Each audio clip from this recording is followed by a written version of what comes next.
కావేరీ ప్రాజెక్టులో తేజస్కి సరిపడా పవర్తో jet ఇంజిన్ని develop చేయడంలో ఫెయిల్ అయిన విషయం తెలిసిందే. అయితే ఇండియా ఈసారి మరలా అలాంటి రిస్క్ తీసుకోవడం ఇష్టం లేక 5.5 జనరేషన్ ఏఎంసీఏ మార్క్ 2 జెట్స్ కోసం ఇంజిన్ని డెవలప్ చేయడంలో ఫారెన్ కంట్రీస్తో కొలాబరేట్ అవ్వాలని చూస్తుంది. అమెరికా, రష్యా, యూకే, ఫ్రాన్స్లతో దీని గురించి ఇప్పటిదాకా చర్చలు జరిగాయి. అయితే ఇప్పుడు మీడియా రిపోర్ట్స్ డిఫెన్స్ మినిస్ట్రీ ఈ డెవలప్మెంట్ పార్ట్నర్గా ఫ్రాన్స్ని ఎంచుకున్నట్టు చెప్తున్నాయి. ఫ్రెంచ్ కంపెనీ సాఫ్రన్, డిఆర్డిఓలు కలిసి ఏఎంసీఏ మార్క్ 2 కోసం 120 కిలో న్యూటన్స్ ఇంజన్ని డెవలప్ చేయబోతున్నాయి. తేజస్లో ఒక 85 kilo Newton GE-F404 engine, Tejas mark 2లో 98 kilo Newton F414 engine, AMCA mark 1 టెర్బిఎఫ్ జెట్స్లో 2 F414 engines ఉండబోతున్నాయి. అయితే ఈ మార్క్ 2 వెర్షన్లో 2 120 కిలో న్యూటన్స్ ఇంజన్స్ ఉండబోతున్నాయి. మీడియా రిపోర్ట్స్ ఈ ఇంజన్ని డెవలప్ చేయడానికి 61,000 కోట్ల రూపాయలు ఖర్చు అవుతుందని చెప్తున్నాయి. ఎగ్జాంపుల్, ఇండియన్ నేవీ కొన్ని నెలల క్రితమే 26 రఫాల్ మెరైన్ జెట్స్ని కొనడానికి 63,000 కోట్ల రూపాయల డీల్ని ఫ్రాన్స్తో సైన్ చేసింది. అయితే ఇప్పుడు జెట్ ఇంజన్ని డెవలప్ చేయడానికి దాదాపు అంత ఖర్చు పెట్టబోతున్నట్టు తెలుస్తుంది. ఫ్రాన్స్ జెట్ ఇంజన్ని డెవలప్ చేయడానికి కావాల్సిన టెక్నాలజీస్ మొత్తాన్ని ఇండియాకి షేర్ చేస్తుంది. దీని తర్వాత 2 దేశాలు కలిసి కొత్త 120 కిలో న్యూటన్స్ ఇంజన్ని డెవలప్ చేస్తాయి. ఇండియాకి ఐపీఆర్, ఇంటెలెక్చువల్ ప్రాపర్టీ రైట్స్ కూడా ఉంటాయి. అంటే ఫ్యూచర్లో ఒకవేళ ఫ్రాన్స్కి ఇష్టం లేని దేశానికి ఏఎంసీఏ జెట్స్ని ఎక్స్పోర్ట్ చేయాలన్నా ఫ్రాన్స్ ఇంజన్ మీద మాకు రైట్స్ ఉన్నాయని ఆ డీల్ని ఆపలేదు. టెక్నాలజీని ట్రాన్స్ఫర్ చేయడానికి ఇండియా చాలా పెద్ద అమౌంట్నే పే చేస్తుంది. దానితో ఎక్స్పర్టైజ్ వచ్చాక కొత్త జెట్ ఇంజన్ డెవలప్మెంట్లో కూడా ఇండియా కాంట్రిబ్యూషన్ అనేది చాలా ఉంటుంది. సో రెస్ట్రిక్షన్స్ పెట్టే రైట్స్ ఫ్రాన్స్కి ఉండవు. అయితే మరి ఈ 4 దేశాల్లో ఫ్రాన్సే ఎందుకు? సివిలియన్, మిలిటరీ ఎయిర్క్రాఫ్ట్ కోసం ఏరో ఇంజిన్స్ని డెవలప్ చేయడంలో కొన్ని గ్లోబల్ లీడర్స్ ఉన్నాయి. టాప్ 5 కంపెనీస్ని చూస్తే American general electric, GE aerospace top ప్లేస్లో ఉంది. American F-15, F-16, F-18, B-1, B-2 బాంబర్స్లో GE ఇంజన్సే ఉంటాయి. అమెరికన్ మిలిటరీ ఎయిర్క్రాఫ్ట్లో మేజర్ పోర్షన్ అనేది GE ఇంజన్స్తోనే నడుస్తున్నాయి. అలాగే ప్యాసింజర్ ప్లేన్ మార్కెట్లో కూడా మంచి షేర్ ఉంది. Next UK Rolls Royce, euro fighter టైఫోన్లో ఉన్న EJ-200 జెట్ ఇంజన్ ఇంకా సివిలియన్ మిలిటరీ ఎయిర్క్రాఫ్ట్కి ఇంజన్స్ని సప్లై చేస్తుంది. ఇక థర్డ్ వన్ అయితే Pratt and Whitney, American 5th generation jets F-22 Raptor, F-35 ఇంజన్స్ని ఈ కంపెనీయే డెవలప్ చేసింది. ఇప్పుడు 6th జనరేషన్ జెట్ ఇంజన్స్ కోసం GE, ప్రాట్ అండ్ విట్నీలు పోటీ పడుతున్నాయి. ఇక 4th ప్లేస్లో ఫ్రెంచ్ సాఫ్రాన్ ఉంది. Mirage series jets, Rafale jets కోసం జెట్ ఇంజన్స్, ఇతర ఎయిర్క్రాఫ్ట్ కోసం ఇంజన్స్ని మ్యానుఫ్యాక్చర్ చేస్తుంది. 5th ప్లేస్లో Russian UEC, united engine corporation, Russian jets కోసం ఇంజన్స్ని మ్యానుఫ్యాక్చర్ చేస్తుంది. సివిలియన్ మార్కెట్లో పెద్దగా షేర్ లేదు. డిఆర్డిఓ ఈ GE, రోల్స్ రాయిస్, సాఫ్రన్, UECలతో ఇంతకాలం చర్చలు జరిపింది.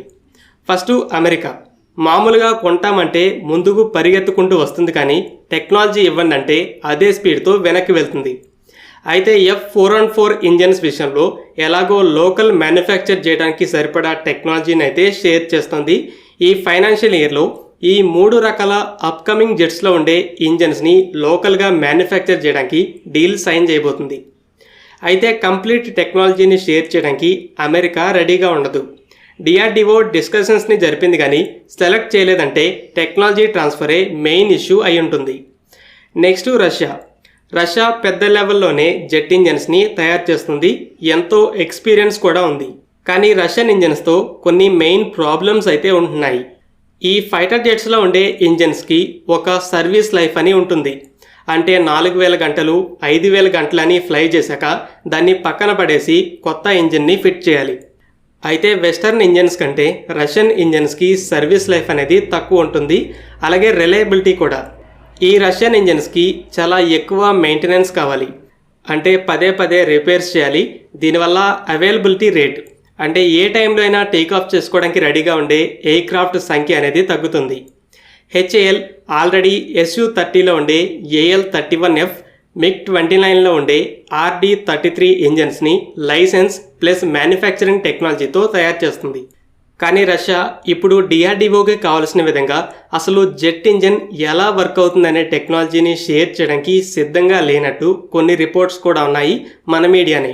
రష్యా ఇలా టెక్నాలజీని షేర్ చేసినా చేయకపోయినా ఇంజన్స్ రిలయబిలిటీ, సర్వీస్ లైఫ్ వల్లే రష్యన్ ఇంజన్స్ని తేజస్ జెట్స్ కోసం ఎంచుకోలేదు.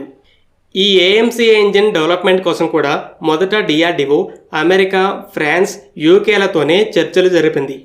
కానీ తర్వాత రష్యా దగ్గరికి కూడా వెళ్ళింది. మా దగ్గర మల్టిపుల్ ఆప్షన్స్ ఉన్నాయని చూపించడానికి అది ఒక లెవరేజ్ అయింది. సో ఇలా ఈ ఇంజిన్ డెవలప్మెంట్ కోసం కావలసిన లెవెల్ టెక్నాలజీని ఇవ్వని అమెరికన్ కంపెనీ, రిలయబిలిటీ ఇష్యూస్ ఉన్న రష్యన్ కంపెనీలని డిఆర్డిఓ ఎలిమినేట్ చేసింది. మెయిన్ కాంపిటీషన్ అయితే సాఫ్రన్, రోల్స్ రాయ్స్ల మధ్య జరిగింది. లెవరేజ్ కోసమే ఎక్స్ట్రా ఆప్షన్స్ని క్రియేట్ చేసింది. అయితే రోల్స్ రాయ్స్ని సెలెక్ట్ చేయకుండా ఉండడానికి geo political reasons, technology transfer reasons ఉండొచ్చు. అయితే ఇంకో పక్క ఫ్రాన్స్తో రెండో రఫాల్ డీల్ కూడా జరుగుతుంది. అలాగే ఇండియన్ మిలిటరీ హెలికాప్టర్స్, అప్కమింగ్ హెలికాప్టర్స్లో ఉండే శక్తి ఇంజన్స్ని కూడా ఫ్రెంచ్ ఇంజన్ని బేస్ చేసుకొని కస్టమైజ్డ్ వెర్షన్స్ని డెవలప్ చేయడం జరుగుతుంది. హెచ్ఏఎల్, సాఫ్రాన్లు కలిసి మన దేశంలోనే వీటిని మ్యానుఫ్యాక్చర్ చేస్తున్నాయి. అలాగే ఇంతకుముందు మ్యానుఫ్యాక్చరింగ్ టెక్నాలజీ ద్వారా 6 కావేరీ సబ్మెరైన్స్ని కూడా నిర్మించడం జరిగింది. సో ఇంత పెద్ద డీల్స్ని మీకు ఇచ్చాం, జెట్ ఇంజన్ టెక్నాలజీని షేర్ చేయండి అని గట్టిగా అడగొచ్చు. సో ఫ్రాన్స్ ఈ 3 దేశాల కంటే బెటర్ ఆఫర్తో వచ్చింది. ఇలా ఇండియా ఈ కాంపిటీషన్లో 3 దేశాలని కాదని ఫ్రాన్స్ని ఎంచుకుంది. ప్రజెంట్ ప్లాన్ అయితే 40 5th generation AMCA mark 1, 80 5.5 generation AMCA mark 2 జెట్స్ని కొనడం. మార్క్ 2లో కొన్ని 6th జనరేషన్ టెక్నాలజీస్ ఉంటాయి. ఇంతకుముందు ఇంటర్వ్యూ చూపించాను. డిఆర్డిఓ చీఫ్ ఇంజిన్ టెక్నాలజీ అనేది ఇప్పుడు 6th జనరేషన్కి వెళ్తుంది, మా ఫోకస్ కూడా దాని మీదకి మారిందని చెప్పారు. ఇక ఈ ఇంజిన్ని డెవలప్ చేయడానికి ఎంత టైం పడుతుంది అని ఫార్మల్గా డీల్స్ అయినాక తెలుస్తుంది.